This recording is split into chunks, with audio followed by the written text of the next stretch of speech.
Magandang araw sa lahat, nationwide and worldwide Pinoy bird breeders.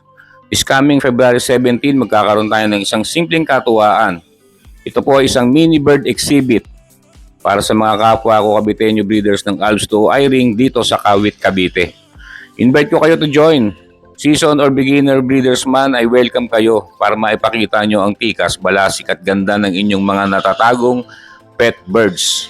For this event nga pala, our first category mutation will be violet or blue opaline pale fallow and green perso wild type. Kaya kung meron ka yan sa aviary mo, ihanda na, kondisyon at nang maisali na natin sa ating event. For details and inquiries, comment down below or message FB page, Eye-Ring at iba pa. Don't forget to subscribe my YouTube channel at paki-like and share na rin ang aking mga videos. Muli, maraming salamat po sa inyong oras, pakikinig at panonood. Mabuhay kayong lahat.